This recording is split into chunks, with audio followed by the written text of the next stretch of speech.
नमस्कार साथियों, मैं आपका दोस्त लेखक बिजनेस कोच डॉक्टर उज्जवल पाटनी।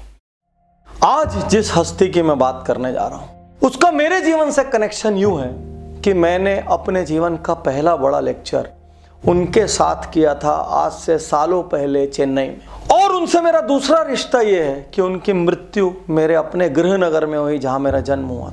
मृत्यु हुई कि हत्या हुई। यदि आप YouTube ढूंढेंगे, यदि आप इंटरनेट ढूंढेंगे तो सैकड़ों कॉन्स्पिरेसी की थ्योरीज मिलेगी। यदि मैं आज तक का उज्जवल पाटनी YouTube चैनल का रिकॉर्ड निकालूं और देखूं कि किस इंडियन पर्सनैलिटी पे सबसे ज्यादा रिक्वेस्ट मिली है वीडियो बनाने की, तो वो नाम सिर्फ एक है, राजीव दीक्षित।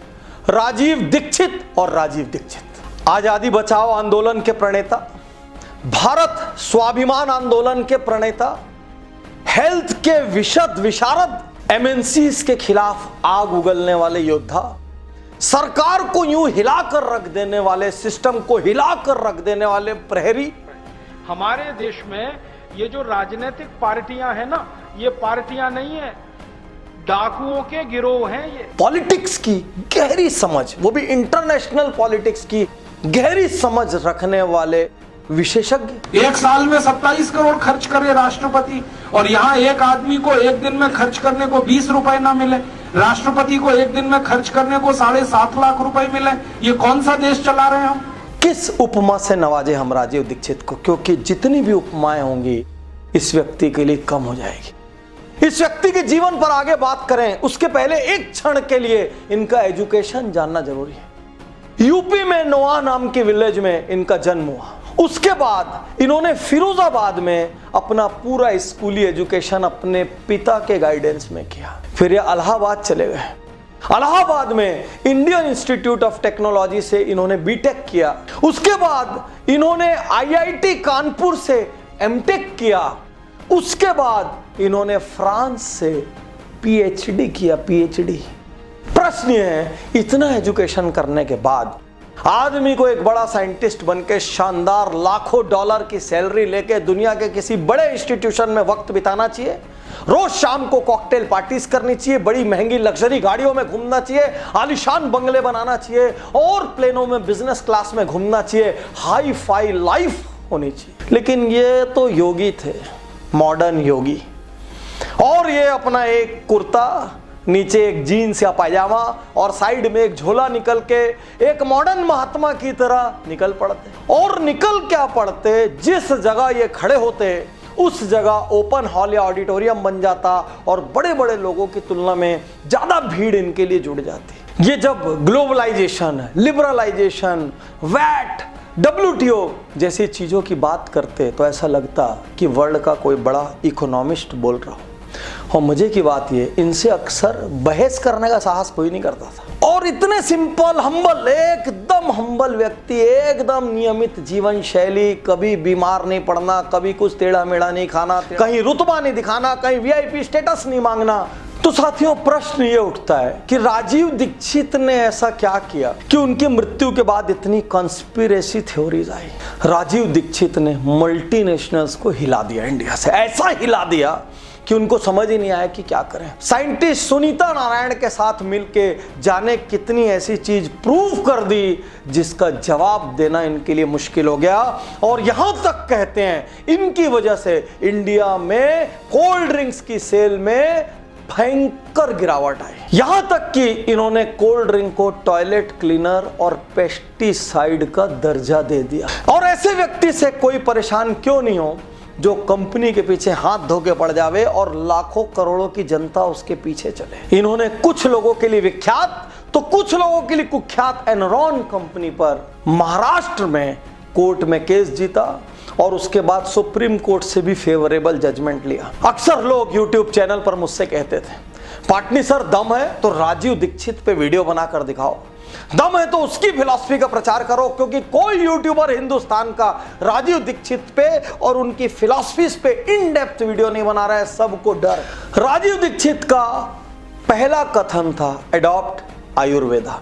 वो कहते थे भारतीय चिकित्सा शास्त्र इतना धनी है, हमारे अपने खेत में, हमारे अपने आंगन में इतने किस्म की जड़ी बूटियां, पेड़ पौधे उगते हैं जिनसे इंसान का पूरा शरीर ठीक होना तो छोड़िए, ठीक होना तो क्योर में चला गया, इंसान के शरीर में कोई बीमारी ना हो, इतना प्रिवेंशन किया जा सकता है। और उसी सिद्धांत की बदौलत 20 साल तक राजीव दीक्षित को एक दिन बुखार भी नहीं हुआ। वो कहते थे एलोपैथिक कंपनीज अपने फायदे के लिए बीमारियों का भी निर्माण कर रही है, उनका भय पैदा कर रही है, उसके बाद वो आपको इलाज बेच रही है, और जो इलाज चंद पैसों में होना चाहिए उसको वो बहुत महंगे में बेच रही है, और जो इलाज वो बेच रही है उस इलाज से फिर नई बीमारियां पैदा हो जाती है, और फिर अगली बीमारी का भी इलाज वही बेचते हैं। उनका मानना था हर एलोपैथी दवा जो किसी बीमारी को दबाती है वो 10 बीमारी को और जन्म देती है। उनका कहना था पूरी एलोपैथी क्योर पर आधारित है, पूरा भारतीय चिकित्सा विज्ञान प्रिवेंशन पर आधारित है। यदि हम भारतीय चिकित्सा विज्ञान पे चलते रहेंगे तो एलोपैथी 1 रुपया की दवा हिंदुस्तान में नहीं बिकेगी, और दुनिया की सबसे बड़ी आबादी में से एक देश को एलोपैथिक कंपनियां खोना नहीं चाहती। उन्होंने सारा जीवन का अडॉप्ट आयुर्वेदा, निरोग रहिए, स्वस्थ रहिए, और मजे की बात वो सारा देश घूम घूम के दवाइयां देते थे। जहां उनके भाषण होते थे बाहर भी दवाइयों का एक स्टॉल लगा रहता था, जहां पर कभी कभी लागत से भी कम मूल्य पे और कभी कभी तो फ्री में दवाइयां मिलती थी। राजीव दीक्षित का दूसरा सबसे बड़ा नारा जिससे सारी दुनिया हिल गई, यूज स्वदेशी। स्वदेशी आंदोलन, भारत बचाओ आंदोलन, स्वाभिमान आंदोलन, ये जितने आंदोलन थे ये एक चीज पे फोकस करते थे, इंडियन खाओ, इंडियन पहनो। ये मानते थे इंडिया में हर गांव एक देश है, हर शहर एक राष्ट्र है, हर घर अपने आप में एक देश है, क्योंकि इंडिया का घर ऐसा घर होता है जहां पर एक महिला चरखे पे सूत काट के अपना कपड़ा बुन सकती, जहां पर उसी के खेत में फसल बो के उस फसल को वो साल भर खा सकता है, जहां पर वो 4 गाय पालता है और 4 गाय के दूध, दही, घी, पनीर से वो अपने आप को हेल्दी रख सकता है। उनका कहना था वेस्टर्न लोग कभी इंडिया का मुकाबला कर ही नहीं सकते, क्योंकि वो अलग अलग चीजों के लिए अलग अलग पे आधारित हैं। वो अपनी मिट्टी का लेप कर सकता है पूरी बॉडी में, और मिट्टी का लेप करके आज फॉरेन कंट्रीज में मड बाथ के नाम पे जो सैकड़ों डॉलर में ट्रीटमेंट दिया जाता है वो हमारा इंडियन मड बाथ अपने खेत की मिट्टी से ले सकता है। हमारा इंडियन सुबह 5 बजे उठकर अपने खेत में, अपनी बैलगाड़ी में, अपने बैल को जोत के अपने खेत में हल चला सकता है, और शाम तक वो इतना थक जाएगा कि उसको किसी स्लीपिंग टैबलेट की जरूरत नहीं पड़ेगी। इसीलिए इंडियन हिस्ट्री में पहले डिप्रेशन, अनिद्रा, ये सब बीमारियां देखी नहीं गई। उनका कहना था कि धीरे धीरे करके वेस्टर्न इकोनॉमी इंडियन इकोनॉमीज को वेस्टर्नाइज करने का कुचक्र रच रही है, ताकि इंडियन सेल्फ सस्टेनेबिलिटी का जो मॉडल है इस सिद्धांत से बाहर निकल के वो हम पर आश्रित हो जाए। इस कुचक्र के खिलाफ राजीव दीक्षित ने आंदोलन छेड़ा। राजीव दीक्षित ने कहा use science wisely, don't follow western culture blindly.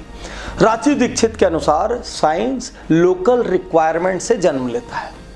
उनका कहना था पहनावा, वेस्टर्न कंट्रीज में ठंड बहुत ज्यादा पड़ती है, आधे से ज्यादा जगहों पर, इसलिए उनके पहनावे में सूट है। इंडिया में आधे से ज्यादा जगह पर गर्मी पड़ती है, इसके लिए हमारे पहनावे में पतले पतले कॉटन के कुर्ते हैं, धोतियां हैं, पैजामे हैं, जिससे अंदर बाहर आराम से हवा जा सके। उनका सोचना था इंडिया को टीवी वीवी जैसी टेक्नोलॉजीज की जरूरत ही नहीं। टीवी तो इंसान को मंद बुद्धि बनाता है, टीवी तो इंसान को बाहरी दुनिया से काटता है। आप सिर्फ टीवी देखते रहते हैं, उस समय ना आप कोई फिजिकल श्रम करते हैं, ना किसी और से बात करते हैं। उसके विपरीत इंडिया में कल्चर क्या था?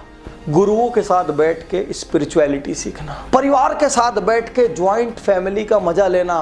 रात को कोई दादा की सेवा कर रहा है, कोई दादी की सेवा कर रहा है, कोई बच्चों को बाहर घुमाने ले जा रहा है। ये इंडिया ऐसा था जिसमें स्वस्थ रहने के पूरे इंटरनल जुगाड़ थे। राजीव दीक्षित का मानना था ब्लाइंडली वेस्टर्न कल्चर को फॉलो करके ये टीवी के माध्यम से धीरे धीरे धीरे धीरे ये हमारे रडार में, हमारी मेंटालिटी में, हमारे सब कॉन्शियस माइंड में ऐसी चीज़ों की ज़रूरत पैदा कर देंगे जो हमारे देश के लिए अनुकूल नहीं। साइंस के नाम पर ये हम लोगों को धीरे धीरे अपाहिज बना देंगे। राजीव दीक्षित का मानना था उतना ही साइंस यूज कीजिए जितना आपके लोकल इकोसिस्टम को आवश्यकता हो। दुनिया के हर कोने को एक दूसरे के साइंस की कोई भी आवश्यकता नहीं है। राजीव दीक्षित के शिक्षा पे भी क्रांतिकारी विचार थे। उनका यह मानना था इंडिया में एक गुरुकुल परंपरा होती थी जिसमें कुछ समय के लिए घर वाले अपने बच्चों को गुरुकुल में भेजते थे, यहां तक कि राजा महाराजा भी भेजते थे। वहां गुरुकुल में गुरु की सेवा से लेके, जानवरों की सेवा से लेके, युद्ध कला से लेके, स्पिरिचुअलिटी ज्ञान से लेके, फिजिकल एक्सरसाइज से लेके हर चीज गुरुकुल में सिखा दिया जाता था। इंडिया व्यापारियों का देश था, नौकरी पेशा लोगों का देश नहीं था। इंडिया बिजनेस ओनर्स का देश था, इंडिया एंटरप्रेन्योर्स का देश था। आज हमारे घरों के बच्चे सेफ जॉब करना चाहते हैं, एक बड़ा पैकेज लेके चुपचाप बैठना चाहते हैं और फ्राइडे सैटरडे संडे को पार्टी करना चाहते हैं, 5 दिन का वर्क कल्चर चाहते हैं। ये इंडिया नहीं था। क्या ऐसा बवाल करने वाले व्यक्ति को मारना नहीं चाहेंगे? तो साथियों, राजीव दीक्षित को क्या कहेंगे आप? स्वतंत्रता संग्राम सेनानी कहें, आप उनको समाज सुधारक कहेंगे, आप उसको देश प्रेमी कहेंगे, आप उसको मॉडर्न योगी कहेंगे? मैं आपसे कहना चाहता हूं, इतनी यंग एज में इतना सारा लिटरेचर लिखने वाला, बिना किसी भय के बड़ी से बड़ी कंपनी के खिलाफ ताल ठोक देने वाला, अकेले योद्धा की तरह निकल पड़ने वाला, टोटली समाज में विश्वास रखने वाला, टोटली सेवा में विश्वास रखने वाला, कभी एक चिकित्सक की तरह निःशुल्क दवाइयां देने वाला, कभी स्वतंत्रता संग्राम सेनानी की तरह आह्वान करने वाला, कभी वैज्ञानिक की तरह विश्व भर की लाइब्रेरीज में घूम घूम के रिसर्च मटेरियल निकाल के कंपनीज में केस करने वाला, एक जीवन में 50 जीवन जीने वाले व्यक्ति का नाम है राजीव दीक्षित। और मैं इंटरनेट में उठ रहे उन सैकड़ों प्रश्नों से सहमत हूं, क्यों मीडिया ने राजीव दीक्षित की डेथ को हाईलाइट नहीं किया? क्यों मीडिया ने राजीव दीक्षित पर कवर स्टोरीज नहीं चलाई? क्यों किसी ने उनके विचारों पे कड़ी प्रकाशित नहीं की? शायद इसलिए क्योंकि बहुत सारी एमएनसी से जो विज्ञापन आते हैं वो विज्ञापन बंद हो जाएंगे। इसलिए राजीव दीक्षित की मृत्यु जिन संदेहास्पद हालातों में हुई, मैं कोई गुप्तचर नहीं हूं, मैं कोई फोरेंसिक एक्सपर्ट नहीं हूं जो कमेंट कर सकूं, मैं इंटरनेट की बातें कह रहा हूं जो वाइडली पब्लिक डोमेन में अवेलेबल है। राजीव दीक्षित की मृत्यु जिन संदेहास्पद हालातों में हुई, वैसे ही हालात उनको मीडिया में प्रॉपर कवरेज न मिलने का भी कारण थे। मैं देश भर में राजीव दीक्षित के प्रशंसकों से आज यहां अपील करता हूं, राजीव दीक्षित को जिंदा रखिए। साल में अनेक बार राजीव दीक्षित के विचारों पर आधारित अनेक पब्लिकेशन करवाइए, कहीं ना कहीं कोई राजीव दीक्षित संग्रहालय बनाइए जिससे राजीव दीक्षित के विचार जिंदा रहें और आने वाली नई पीढ़ियां जो बड़ी बड़ी डिग्रियां हासिल करके सिर्फ सेफ जॉब का सपना देखती है, वो इससे प्रेरणा लें और ये सोचें हमें भी अपने देश के लिए करना है। मेरी टीम में 2 ऐसे सदस्य हैं जिन्होंने राजीव दीक्षित के साथ दिल्ली में लंबा वक्त बिताया है और मेरे सबसे खास दोस्तों में से एक के घर में राजीव दीक्षित ने बहुत लंबा वक्त बिताया है। राजीव दीक्षित के विचारों का पालन किया जाए, उनके विचारों का सम्मान किया जाए, उनके विचारों को जिंदा रखा जाए और ब्लाइंड वेस्टर्न कल्चर से बाहर निकल के हम भारतीयता का सम्मान करना शुरू करें। इंडियन बोलने पे हमको शर्म नहीं आनी चाहिए, इंडियन बोलने पे हमको गर्व होना चाहिए, गर्व। शुक्रिया, धन्यवाद, थैंक यू।